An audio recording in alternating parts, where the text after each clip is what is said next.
Et salut internaute, ça me fait super plaisir d'être avec toi aujourd'hui. Et le sujet, c'est ça. Alors aujourd'hui, déjà pour commencer, tu dois le voir en arrière de moi, en arrière-plan, changement de décor, c'est-à-dire que tu vois un petit peu plus, une plus grande partie de mon salon que tu ne pouvais le voir avant. Il n'y a pas de secret en fait, j'ai juste changé de mobilier, donc qui dit changer de mobilier dit changer un petit peu la manière dont la caméra doit être placée, j'ai pas vraiment le choix. C'est un essai, on verra si dans les autres vidéos je garde le même angle. C'est un essai. Donc pour la première vidéo, j'ai décidé de l'essayer comme ça, ce qui me paraissait le plus optimal possible, on va dire, mais c'est peut-être pas le cas, on verra au montage. Aujourd'hui, le sujet des prêts et bourses, donc ça s'adresse plus particulièrement aux étudiants, naturellement, tu l'auras compris, mais aussi aux étudiants qui sont canadiens, je dirais, soit avec la citoyenneté canadienne, soit résidents permanents, soit ayant le statut de réfugié. Ce qui implique d'ailleurs que si par exemple tu viens ici en tant que résident permanent et que tu décides de retourner aux études, c'est une vidéo qui pourrait potentiellement t'intéresser. Euh, c'est sûr que ça ne s'adresse pas à ce qu'on appelle ici les citoyens internationaux, c'est-à-dire, pas les citoyens, voyez, les étudiants, les citoyens internationaux. Oui, moi je suis un citoyen international, je m'estime comme ça, citoyen du monde. Non, non, les étudiants internationaux, euh, tu ne peux pas avoir, il va falloir que tu fasses une demande de prêts et bourses directement dans ton pays auprès de l'université par exemple et des banques avec qui tu fais affaire là-bas. Donc ça ne s'adresse pas malheureusement à une population, on va dire, immigrante. Bah oui, quoique avec la résidence permanente, mais pas si tu as le visa d'étudiant. Donc si tu veux en savoir plus sur le visa d'étudiant, comme d'habitude, je plug toujours mes vidéos, je te renvoie la vidéo Le visa d'étudiant. Et donc les prêts et bourses, il y a quand même pas mal à dire. Donc on va voir ça tout de suite. Alors tout d'abord, au niveau des prêts et bourses, quand tu en feras la demande, tu verras que c'est quelque chose qui est quand même très administratif, avec beaucoup d'étapes, que c'est super important de suivre les étapes les unes après les autres, de ne pas te tromper, parce que peut-être contrairement à toutes les vidéos que j'avais fait sur les processus d'immigration diverses, ici, si tu te trompes, ça peut être très très problématique pour toi, ça va être compliqué après d'expliquer où est l'erreur, etc., etc. Ça se fait, mais c'est plus compliqué. Donc c'est certain que c'est mieux de suivre les étapes et de faire bien comme il faut dès la première fois. Je te renverrai évidemment, je vais le répéter à la fin de la vidéo comme je le fais tout le temps, mais au lien que je vais mettre dans la description en dessous de la vidéo parce que c'est le seul lien qui existe en fait du gouvernement où tu vas pouvoir aller t'inscrire. Il favorise nettement l'inscription en ligne par rapport à l'inscription via la poste. C'est plus rapide, c'est plus effectif et c'est plus facile pour eux. Le programme des prêts et bourses du ministère, c'est quoi? C'est un programme qui permet en fait, pour te l'expliquer schématiquement, aux étudiants québécois dont les ressources financières sont insuffisantes pour poursuivre en fait leur étude, que ce soit d'ailleurs à temps plein ou à temps partiel, en formation professionnelle, en études collégiales ou en études universitaires, d'avoir en fait des ressources financières qui vont être données par le gouvernement en partie. Je vais t'expliquer plus en détail ce qui se passe après. Mais ça veut dire aussi, c'est ça qu'ils expliquent, que c'est à caractère contributif. C'est ça qu'ils disent sur leur site internet, c'est-à-dire qu'en fait, tu continues à dépendre soit de tes parents, soit de ton conjoint, soit d'un répondant, si par exemple tu es réfugié et que tu as, selon la procédure que tu suis, au niveau de l'immigration, statut de réfugié, que tu as un répondant ici. Donc, c'est contributif, ok? Ça veut dire que ça ne sera pas jamais à 100%. Jamais à 100%. Est-ce que après, je vais te donner un petit peu les conditions à remplir hein, pour pouvoir toucher les prêts et bourses, tu verras que c'est pas évident. Est-ce que après, comment dire, tu es sûr à 100% de recevoir les prêts et bourses? Vraiment pas, vraiment pas. C'est quand même assez compliqué, ok? Donc, on va y aller sur les conditions à remplir tout de suite. Alors, les 4 premières conditions de base que tu dois remplir si tu veux obtenir les prêts et bourses. Première condition, j'en ai parlé tout à l'heure, naturellement, avoir la citoyenneté canadienne, être résident permanent ou le statut de réfugié. Ensuite, tu dois absolument résider au Québec au moment de la présentation de ta demande. Tu dois être évidemment admis dans un établissement d'enseignement reconnu par le ministère de l'Éducation. Donc comme je l'ai dit tout à l'heure, c'est à plusieurs niveaux, hein. Ce n'est pas que universitaire, ça commence d'ailleurs avec la formation professionnelle, des études secondaires en formation professionnelle. Tu peux aussi aller au cégep, hein, au collège, hein. Ma conjointe l'a fait d'ailleurs à titre d'exemple personnel. Elle est sur les prêts et bourses depuis qu'elle a repris les études et c'est vachement bien ce qu'elle a fait. Mon garçon avait juste 1 an à l'époque quand même. Elle est retournée aux études, parenthèse, au cégep. Et à l'heure actuelle, elle est en première année de maîtrise. Donc ça fait quand même pas mal longtemps qu'elle est sur les prêts et bourses. Et ce qui est vachement bien, c'est quand même que, bon, je m'envoie des fleurs, hein, mais c'est ma conjointe, hein, mais elle a des super bons résultats et même d'excellence, tout en ayant quand même un enfant à la maison et en retournant aux études en étant adulte, ce qui n'est pas non plus gagné, je te dirais. Et évidemment aussi, ils vont te demander d'étudier à temps plein. Alors, étudier à temps plein, ça veut dire quelque part que, naturellement, tu n'es pas obligé d'étudier à temps plein, temps plein. Ça veut dire que tu pourrais étudier à temps partiel, il n'y a pas de souci. Tu pourrais même avoir un petit job à côté. Mais attention, ton petit job ne doit pas être une ressource financière suffisante pour que tu puisses faire tes études de cette manière-là. Sinon, évidemment, les prêts et bourses vont être refusés. Donc, il faut quand même que la majeure partie de ton temps, tu le passes à faire tes études, même si tu peux avoir un petit job à côté. Je prendrai l'exemple de ma conjointe après, je reviendrai là-dessus. C'est possible, c'est faisable, mais attention, on va continuer tout de suite. J'ai dit ça tout le temps, hein, on va continuer tout de suite. Alors ensuite, il ne faut pas que tu dépasses le nombre limite de mois d'études pour lesquels une aide financière pourrait être attribuée. Ce que je veux dire par là, c'est que par exemple, tu as une période d'admissibilité à une bourse, c'est la durée des études à laquelle on rajoute 6 mois. Et pour le prêt, c'est la durée des études à laquelle on rajoute 15 mois. Le prêt, si tu es admissible en début d'année, il va être bon pour toute l'année, même si tu atteins le nombre maximum de mois d'admissibilité, hein, ce qui est le cas pour ma conjointe tout le temps. Si tu changes, ça peut arriver, si tu changes de programme en cours d'année, à ce moment-là, eux, ils vont réviser ta période d'admissibilité selon l'ordre d'enseignement que tu as choisi, parce que pour chaque ordre d'enseignement, c'est un petit peu plus particulier. Ça fonctionne avec le nombre de crédits, hein. Un crédit, c'est un cours. Donc c'est ça, pour te donner une idée, c'est, je ne veux pas dire de bêtises, c'est 15 crédits, c'est ma conjointe qui me l'a dit, mais je l'ai trouvé aussi sur internet, mais c'est ma conjointe qui me l'a dit d'abord, 15 crédits par session, ça c'est des semestres, soit 30 crédits par année, d'accord? En gros, ça peut changer, ça peut varier d'un programme à un autre, mais on va dire qu'un bac ici c'est 3 ans, ce qui correspondrait à une licence 3 en France, pour prendre le cas de la France, parce que c'est de là dont je suis issu, mais bon, bref, pour donner une équivalence, à peu près une idée. C'est vrai que, peu importe, je n'étais pas obligé de prendre cet exemple-là. Mais c'est ça, donc un bac, tu vas voir, c'est 3 ans, 90 crédits à peu près, mais il y a des bacs qui sont à hauteur de 120 crédits et plus.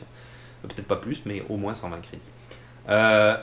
La bourse, elle va s'arrêter dès l'atteinte du nombre maximum de mois d'admissibilité atteint. Donc là, faut pas trop t'inquiéter, je veux dire, ma conjointe, elle fonctionne très bien avec ça et elle arrive à naviguer là-dessus. Je vais t'expliquer plus en détail aussi par après comment ça fonctionne. Évidemment, alors pour toutes tes questions par rapport à une situation particulière là-dessus, je te renverrai et je vais en parler par après au bureau de l'aide financière que tu vas pouvoir retrouver. La plupart du temps, il y en a un, c'est quasiment sûr, dans ton établissement scolaire. Tu vas les voir, tu poses des questions, tu donnes tes interrogations et ils vont te répondre par rapport à ce barème-là. Ce barème-là, tu le verras aussi dans le lien que j'ai mis dans la description. Il y a un tableau avec tout ce qui est décrit selon où est-ce que tu t'en vas, l'université, le secondaire, le cégep, etc. Le nombre de mois maximum et tout, à combien tu as le droit avec la marge en plus à laquelle tu as droit. C'est hyper intéressant, donc je te renvoie vraiment là-dessus. De toute façon, tu es obligé d'aller sur le lien si tu veux t'inscrire. Tu n'as pas le choix. Tu ne peux pas atteindre, c'est encore une autre condition, avant-dernière condition, tu ne peux pas atteindre la limite d'endettement fixée par ton programme d'études ou ton cycle d'études. Ça paraît juste évident. Et la dernière condition qui est encore plus évidente, tu ne disposes pas de ressources financières suffisantes pour pouvoir faire tes études. Et c'est ça que je trouve vachement bien pour les prêts et bourses, parce que comme nous, ma conjointe, moi j'ai pas un salaire mirobolant, bien qu'on se débrouille quand même très très bien, hein, je te dirais, parce qu'on sait très bien se budgéter.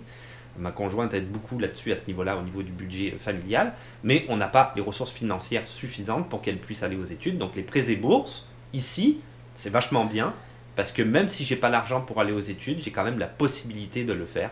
Et ça, c'est cool, ça. Il faut le dire. Alors après, tu peux être considéré comme un étudiant sans contribution, que ce soit de tes parents, de ton conjoint, conjointe ou de ton répondant. Mais attention, sans contribution, certes, mais tu verras que la plupart du temps, donc je vais te citer les différentes catégories, hein, je ne vais pas tourner autour du pot comme je fais d'habitude, mais tu verras que la plupart du temps, il dit sans contribution, mais il y a quand même toujours un peu une petite contribution. C'est vraiment du cas par cas, hein, ça dépend des gens, ça dépend dans quelle situation tu es. Donc sans contribution, si tu es marié, si tu es uni civilement, si tu es séparé judiciairement ou de fait, comme moi et ma conjointe, on est conjoint de fait. C'est comme ça au niveau comment dire, légal, je te dirais, surtout pour les impôts, parce qu'on est ensemble, on vit ensemble et on ne peut pas réellement se déclarer comme colocataire ici au Canada. C'est un aspect un peu juridique. Donc au niveau des impôts, ça change, mais on n'a fait aucune démarche au niveau civil ou religieux pour devenir conjoint de fait. D'accord? Donc c'est pour ça qu'ils disent séparé de fait. Si par exemple c'est une entente avec ma conjointe, on n'est pas obligé d'aller devant la justice, on se sépare. Et après ça, je pense qu'il y a un médiateur judiciaire. En tout cas, je ne rentrerai pas dans les détails là-dessus, mais on peut se séparer de fait. Être divorcé ou être veuf. Donc, ça, ce sont les conditions, d'accord, pour être un étudiant sans contribution. Tu peux aussi, là-dessus, c'est le cas de mon beau-frère, par exemple, avoir obtenu un diplôme universitaire du premier cycle, dont je parlais tout à l'heure, un baccalauréat, 90 crédits, par exemple. Donc, si tu as obtenu ce diplôme-là et que tu continues, parce que ça aussi c'est l'autre condition, il faut absolument que tu continues, évidemment, ça paraît juste logique, au cycle supérieur, donc maîtrise, etc. Deuxième et troisième cycle, maîtrise, doc, etc. Donc là, à ce moment-là, tu vas pouvoir toucher les prêts et bourses sans être en étant considéré comme un étudiant sans contribution. Tu peux aussi avoir étudié pendant 3 ans et obtenu aussi 90 crédits, mais pas dans la même branche, c'est-à-dire avoir fait différents programmes, tu as changé d'avis en cours de route. Ici, on appelle ça des certificats, je l'ai expliqué dans une des vidéos sur les études, me semble-t-il, les différents types d'études que tu peux faire ici. Et finalement, obtenir ce qu'on appelle par après, tu peux le faire aussi aux universités, un baccalauréat par cumul. Hein, c'est-à-dire que c'est un baccalauréat qui n'a pas réellement de discipline majeure que tu as suivie, comme ma conjointe, elle peut être dans une seule discipline. Tu as fait un petit peu plusieurs disciplines, mais tu as obtenu 90 crédits et ça correspond finalement à un bac, ce qu'ils appellent par cumul. Tu peux aussi avoir arrêté tout simplement d'étudier pendant 7 ans, ce qui était le cas de ma conjointe. Elle était dans cette case-là, donc ça a pu fonctionner pour elle. Ou tu peux aussi avoir obtenu 45 crédits pendant 3 ans si tu es atteint d'une déficience, ce qu'ils appellent fonctionnelle, une déficience fonctionnelle. Donc là, c'est pas 90, c'est 45 crédits pendant 3 ans. Pour le cas de ma conjointe, donc tu le vois tout de suite, elle a arrêté ses études pendant 7 ans, donc elle a pu embarquer sur les prêts et bourses. Mais ceci étant dit, il y a un dossier qui a dû être ouvert à mon nom, de toute façon, par rapport aux prêts et bourses, et chaque année, il demande à peu près où est-ce que j'en suis, niveau salaire, etc. Et moi, de toute manière, ils estiment que ma part de contribution pour ces études, c'est toutes des barèmes de chiffres, hein, naturellement, équivaut à tant de centaines de dollars. Et donc, eux, ils donnent tant pour les prêts et bourses, prenant ça en compte. Donc, tu vois tout de suite que quand tu es marié, etc., ils vont quand même prendre la situation toujours de ton conjoint en compte. Donc, c'est certain que si ton conjoint, par exemple, est au chômage, bah, tu toucheras sûrement plus de prêts et bourses. S'il a un gros job, peut-être t'en toucheras pas. S'il a un job qui gagne un peu moins d'argent comme moi, bah là, à ce moment-là, les prêts et bourses, tu vas pouvoir en bénéficier. Donc, arrêtez de se voiler là-dessus. Alors au niveau des études aussi, des prêts et bourses, ce qui est intéressant, c'est que tu peux être considéré par eux à temps plein tout en étant à temps partiel si tu rentres dans certaines de ces catégories-là et donc toucher plus de prêts et bourses mais en étudiant un peu moins.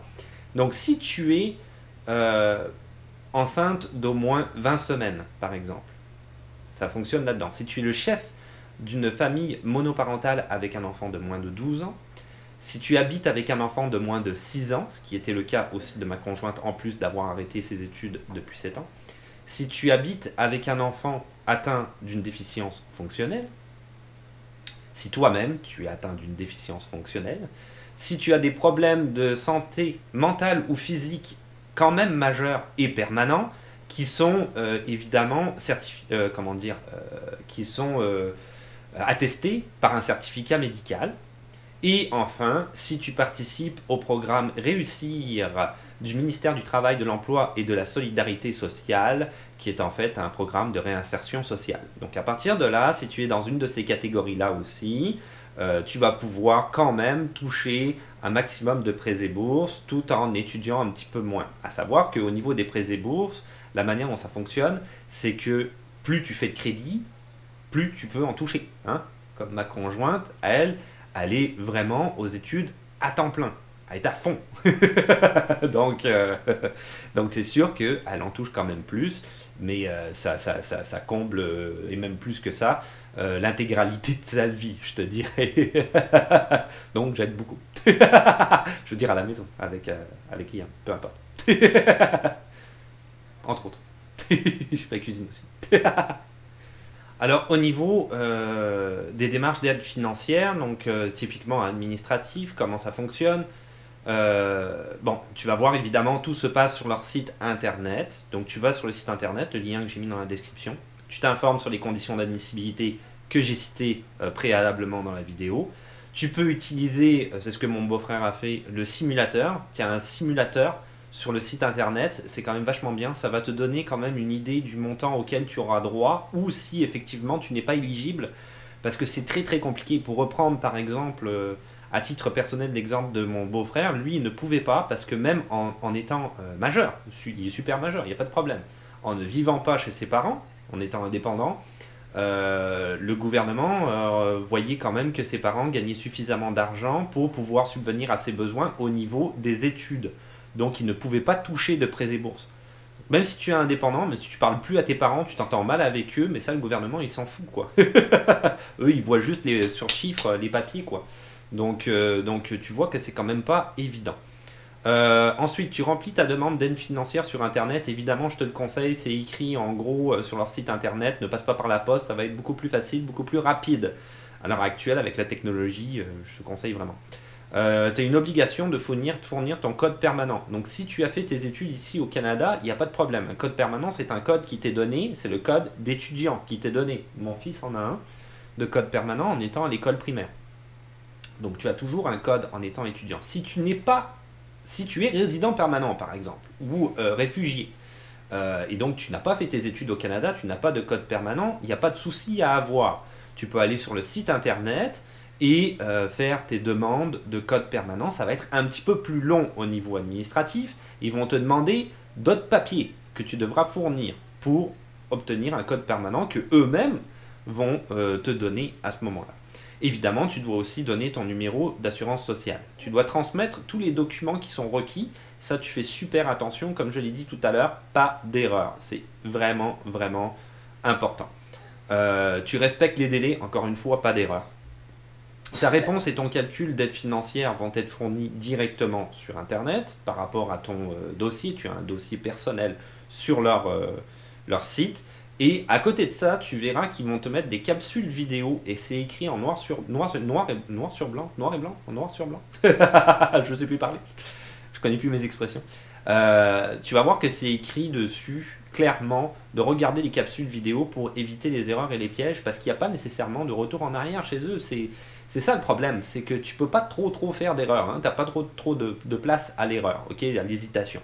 Donc tu fais vraiment les choses comme il faut, tu t'informes, tu fais ton simulateur, tu regardes bien, tu te concentres, tu donnes des papiers dans les temps, ce qu'ils demandent, et tout va super bien fonctionner pour toi. Ce n'est pas garanti que tu aies le droit aux prêts et bourses, encore une fois, ça dépend toujours pareil de la situation financière, aussi bien la tienne évidemment que celle de tes parents, de ton conjoint ou de ton répondant. Alors étape finale, comment ça fonctionne ? Tu vas recevoir un certificat de garantie directement sur le site internet, parce que là ça a fonctionné pour toi, tu es admissible aux prêts et bourses, bravo. Tu imprimes ce certificat, ça c'est vachement important, et tu démarches la banque, ta banque, avec ce certificat, avec les papiers que la banque va te demander qui sont complémentaires à ce certificat s'il y a, pour en fait avoir tes versements directement dans ton compte. Ça veut dire que ça va être une entente qui va avoir lieu entre ta banque et le gouvernement. Ça veut dire aussi que le temps des prêts et bourses, tu vas être lié à ta banque. Donc tu ne pourras pas changer de banque à ce moment-là. Ok, parce que c'est sur ta banque que tu vas rembourser tes prêts et bourses. Surtout tes prêts. Tu perçois tes versements, ça c'est vachement bien du coup, directement dans ton compte, c'est juste logique. Attention, attention, ça aussi, fais bien attention, tu dois confirmer tes revenus chaque année, même si tu n'en as pas eu. Il faut absolument que tu les confirmes. Eux, le gouvernement, vont vérifier avec Revenu Québec, donc les revenus que tu as eu, que tu as déclarés aux impôts, Revenu Québec c'était déclaration d'impôts, ok, que ça fonctionne, que les chiffres sont les mêmes. Même si tu as eu, je vais donner l'exemple de ma conjointe, elle a travaillé un peu dans ce qu'on pourrait appeler l'humanitaire caritatif, appelle ça comme tu veux, mais elle a quand même touché un petit salaire là-dessus. C'était pas mirobolant, mais elle a touché quelque chose.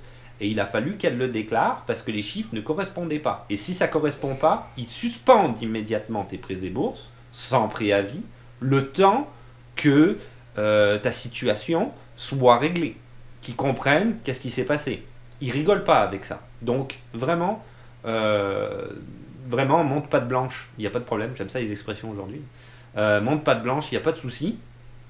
Ceci étant dit, comme ça, c'est ça, ma conjointe a quand même travaillé. Bon, l'année dernière, ça c'était il y a 2 ans, il me semble, mais l'année dernière, elle a travaillé quand même un peu plus. Elle a quand même touché un petit peu plus d'argent.